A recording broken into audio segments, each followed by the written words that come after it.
ഇപ്പോൾ USA-യും അതുപോലെ ഇസ്രായേലും ചേർന്ന് ഇറാനെതിരെ നടത്തുന്ന ഈ അധിനിവേശ യുദ്ധത്തിൽ നമ്മളിപ്പോൾ ഏറ്റവും പ്രാധാന്യമർഹിക്കുന്ന ഒരു പേര് സ്ഥിരമായി കേൾക്കുന്നത് ഹോർമൂസ് കടലിടുക്കിനെ കുറിച്ചാണ്. ഈ യുദ്ധത്തിലെ വലിയ പ്രാധാന്യം എന്താണ്?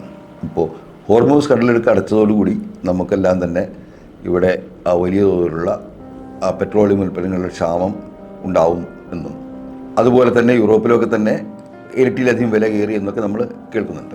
ഹോർമൂസ് കടലിടുക്ക് എന്നാൽ ഗൾഫ് രാജ്യങ്ങളിൽ നിന്ന് അറേബ്യൻ കടലിലേക്ക് പ്രവേശിക്കാനുള്ള ഒരു കവാടമാണ്.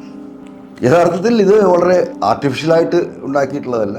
ഇത് നൂറ്റാണ്ടുകൾക്ക് മുമ്പ് തന്നെ വളരെ നാച്ചുറലായിട്ട് ഉള്ള ഒരു ചെറിയ ഒരു കടൽ പ്രദേശമാണ്. അതിന് ഏകദേശം 167 കിലോമീറ്റർ നീളവും അതുപോലെ തന്നെ ഏറ്റവും കൂടിയ വീതി 54 കിലോമീറ്ററും ഏറ്റവും കുറഞ്ഞ വീതി 33 കിലോമീറ്ററുമാണ്. അതുപോലെ തന്നെ അതിൻ്റെ ആഴം ഏതാണ്ട് 200 മീറ്റർ മാത്രമാണ്. അപ്പോൾ അതിലൂടെയാണ് ഗൾഫ് രാജ്യങ്ങളിൽ നിന്ന് പുറത്തേക്കുള്ള അതുപോലെ തന്നെ ഗൾഫ് രാജ്യങ്ങൾ അകത്തേക്കുമുള്ള എല്ലാ കടൽ വഴിയുള്ള കച്ചവടവും നടക്കുന്നത്. ഗൾഫ് രാജ്യങ്ങളിൽ നിന്ന് വരുന്ന എണ്ണയാണ് നമ്മൾ ഇപ്പോൾ മിക്കവാറും രാജ്യങ്ങളിൽ, ഏഷ്യൻ രാജ്യങ്ങളിലും യൂറോപ്യൻ രാജ്യങ്ങളിലും ഉപയോഗിക്കുന്നത്. ലോകത്തിലെ ഉപഭോഗത്തിൻ്റെ 40% എണ്ണ വരുന്നത് ഗൾഫ് രാജ്യങ്ങളിൽ നിന്നാണ്. അത് മുഴുവനായും വരുന്നത് കടന്ന് പുറത്തേക്ക് വരണമെന്നുണ്ടെങ്കിൽ ഈ ഹോർമൂസ് സ്ട്രേറ്റിലൂടെ വരണം. ഈ ഹോർമൂസ് എന്ന വാക്ക് പിന്നെ പഴയ പേർഷ്യൻ ഭാഷയിൽ ഈന്തപ്പന എന്നാണ് അർത്ഥമെന്നാണ്. അതായത് ഹോർമുഖ് എന്ന് പറയുന്ന ഈന്തപ്പന എന്ന വാക്കിൽ നിന്നാണ് ഈ ഹോർമൂസ് കടലിടുക്കിന് ആ പേര് ലഭിച്ചതെന്ന് ആണ് പറയപ്പെടുന്നത്. കടലിടുക്കിനെ കുറിച്ചുള്ള പരാമർശങ്ങൾ ആദ്യ മുഗൾ ചക്രവർത്തിയായ ബാബറിൻ്റെ സ്മരണകൾ ഉണ്ട്. അദ്ദേഹം എഴുതിയിട്ടുള്ള അദ്ദേഹത്തിൻ്റെ സ്മരണകളിൽ ഈ കടലിടുക്ക് വഴി, അതായത് ഹോർമൂസ് കടലിടുക്ക് വഴി ഈന്തപ്പഴം, ആൽമണ്ട്സ് തുടങ്ങിയ ഫലവർഗ്ഗങ്ങൾ ഇന്ത്യയിലേക്ക് കൊണ്ടുവന്നതായിട്ട് പറയുന്നുണ്ട്. അത്രയും പഴയ ഒരു വ്യാപാര പാതയാണ് ഈ ഹോർമൂസ്. ഈ ഹോർമൂസിൻ്റെ ഒരു വശത്ത് വടക്ക് വശത്ത് കിടക്കുന്നത് ഇറാനാണ്, തെക്ക് വശത്ത് ഒമാനും അതുപോലെ UAE-യുമാണ്. അപ്പോൾ ഇതിൻ്റെ രണ്ട് വശങ്ങളിലും ഈ രണ്ട് രാജ്യങ്ങളാണ്. ഒരു വശം പൂർണ്ണമായി തന്നെ, അതായത് വടക്ക് വശം പൂർണ്ണമായി തന്നെ ഇറാൻ്റെ കൈവശമാണ്. അപ്പോൾ ഇറാൻ വളരെ മുമ്പ് തന്നെ ഹോർമൂസ് കടലിൻ്റെ അവകാശം അവരുടെ കൈവശം വെച്ചിരുന്നു. ഇപ്പോൾ അതിലൂടെ കടന്നു പോകുന്ന കപ്പലുകൾക്ക് പ്രത്യേകിച്ച് ചുങ്കമൊന്നും ആരും വാങ്ങുന്നില്ല. പക്ഷേ അതിലൂടെ കടന്നു പോകുന്നതിന് 2 കപ്പൽപാതകൾ റെഡിയാക്കിയിട്ടുണ്ട്. ഇല്ലെങ്കിൽ ഈ കപ്പലുകൾ തമ്മിൽ കൂട്ടിയിടിക്കും. അതായത് 3 കിലോമീറ്റർ വീതിയുള്ള ഒരു കപ്പൽപാത ഗൾഫിനകത്തേക്ക് പ്രവേശിക്കാനും അതുപോലെ തന്നെ 3 കിലോമീറ്റർ വീതിയുള്ള ഒരു കപ്പൽപാത പുറത്തേക്ക് പോകാനും അതിന് നടുവിലൊരു 3 കിലോമീറ്റർ ഇതിൻ്റെ ഒരു ഒരു ബഫർ സോൺ മാതിരി ആ കപ്പലുകൾ പ്രവേശിക്കാത്ത രീതിയിലുണ്ട്. അപ്പോൾ ഈ രീതിയിലാണ് വലിയ കപ്പലുകൾ. ഇപ്പോൾ ഏറ്റവും വലിയ എണ്ണക്കപ്പലാണെന്നുണ്ടെങ്കിൽ അത് ഏകദേശം അതിൻ്റെ വെള്ളത്തിനടിയിൽ 100 മീറ്ററോളം താഴ്ചയിലാണ് ആ കപ്പലുകൾ ഉണ്ടാവുക. അത്രയും താഴത്തേക്ക് വരും. പിന്നീട് ഒരു 100 മീറ്ററും കൂടി മാത്രമേ ഈ കടലിന് ആഴമുള്ളൂ. അപ്പോൾ ഈ 2 രീതിയിൽ യാത്ര ക്രമീകരിച്ചിരിക്കുകയാണ്. ഇല്ലെങ്കിൽ എന്ത് പറ്റുമെന്ന് വെച്ച് കഴിഞ്ഞിട്ടുണ്ടെങ്കിൽ കപ്പലുകൾ തമ്മിൽ കൂട്ടിയിടിക്കാനിടയാവും. അപ്പോൾ ഇത്രയൊക്കെ ശ്രദ്ധിച്ചുകൊണ്ടാണ് അതിലുള്ള കപ്പൽ ഗതാഗതം നടക്കുന്നത്. ആ പാതക്കരികിലാണ് അമേരിക്ക അവരുടെ വലിയ യുദ്ധക്കപ്പലുകൾ കൊണ്ടുവിടുകയും ഇറാനെ നശിപ്പിച്ച് കളയും എന്ന് പറയുകയും ചെയ്തു.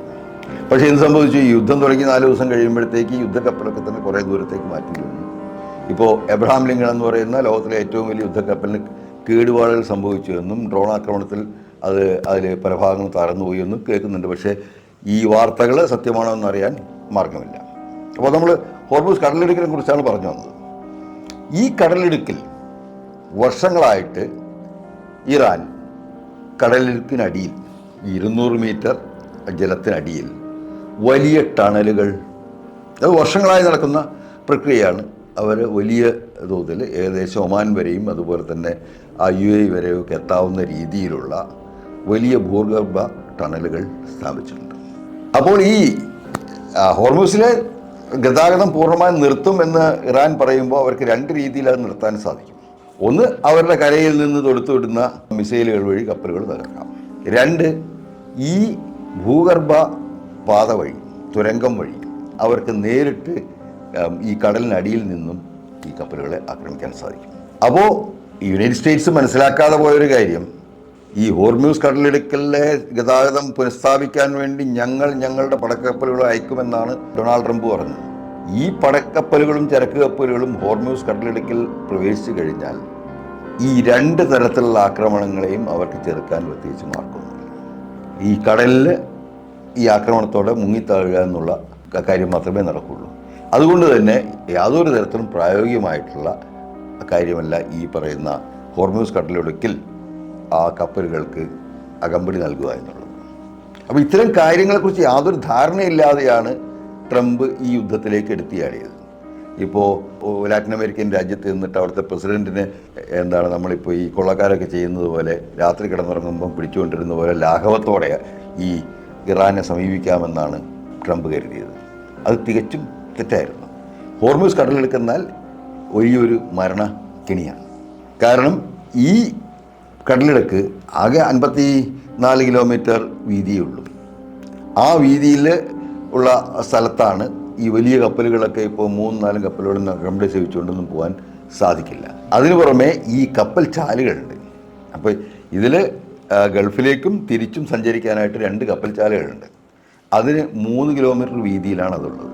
അപ്പോൾ കൃത്യമായിട്ട് നമ്മളെ ഇപ്പോൾ ഒരു ഹൈവേയിലൂടെ നമ്മളിപ്പോൾ ഹൈവേയിലൂടെ പോകുന്നത് പോലെ ഇടതുവശത്തൂടെ ഒരു ലൈൻ ട്രാഫിക്കും അതുപോലെ തന്നെ വലതുവശത്തൂടെ ഒരു ലൈൻ ട്രാഫിക്കും അതിൻ്റെ നടുവിലൊരു മെറിഡിയനും ആ രീതിയിൽ തന്നെ സങ്കല്പിച്ചാൽ മതി. അതായത് ഒരു വശത്തൂടെ 3 കിലോമീറ്റർ വീതിയുള്ള ഒരു റോഡിലൂടെ കപ്പൽ ചാലിലൂടെ ഈ കപ്പലുകൾ ഗൾഫിലേക്ക് പോകുന്നു. മറ്റൊരു വശത്തുകൂടെ 3 കിലോമീറ്റർ വീതി തന്നെയുള്ള മറ്റൊരു കപ്പൽ ചാലിലൂടെ പുറത്തേക്ക് വരുന്നു. ഇതിൻ്റെ നടുവിൽ 3 കിലോമീറ്റർ ഏരിയ ഒരു മെറിഡിയനായിട്ടാണ് കണക്കാക്കിയിരിക്കുന്നത്. അപ്പോൾ ഈ കാര്യങ്ങൾ കൃത്യമായിട്ട് അവർ നിയന്ത്രിക്കുന്നുണ്ട്. റഡാർ സംവിധാനം വഴി ഒമാനിൽ നിന്നും അതുപോലെ തന്നെ ഇറാനിൽ നിന്നും ഈ ഗതാഗതം നിയന്ത്രിക്കുന്നുമുണ്ട്. അങ്ങനെ ഇത്ര വളരെ പ്രിസൈസ് ആയിട്ടുള്ള ഒരു ഏരിയയിലാണ് ഈ ചെന്നിത്ര അഭ്യാസങ്ങൾ കാണിക്കാൻ പോകുന്നത്. അതിനു പുറമെ ഈ കടലിടുക്കിൻ്റെ അടിവശത്തുള്ള ഭൂഗർഭ തുരങ്കങ്ങൾ ഇറാൻ്റെ കൈവശമാണ്. അവിടെ നിന്ന് ഇറാൻ ഏത് രീതിയിൽ വേണമെന്നുണ്ടെങ്കിൽ ഇതിലൂടെ മുകളിലൂടെ പോകുന്ന കപ്പലുകളെ നിയന്ത്രിക്കാൻ സാധിക്കും. അതുകൊണ്ട് തന്നെ ഈ യുദ്ധത്തിലെ ഏറ്റവും പ്രധാനപ്പെട്ട പ്രദേശം ഈ ഹോർമ്യൂസ് കടലിടുക്കാണ്.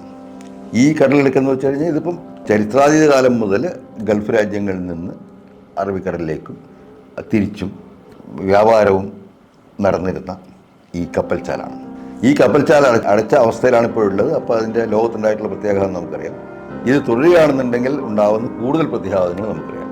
പക്ഷേ ഇത് തുറക്കും എന്നുള്ള ട്രംപിൻ്റെ വീരവാദം അത് നടക്കാൻ പോകുന്നൊരു കാര്യമല്ല. കാരണം ഇതിൻ്റെ പൂർണ്ണമായ കൺട്രോൾ ഇറാൻ്റെ കയ്യിലാണ്. ഇത്തരം കാര്യങ്ങൾ ആലോചിക്കാതെ യുദ്ധത്തിലേക്ക് എടുത്തിയാടിയതാണ് ട്രംപിന് പറ്റിയ ഏറ്റവും വലിയ വിഡ്ഢിത്തം.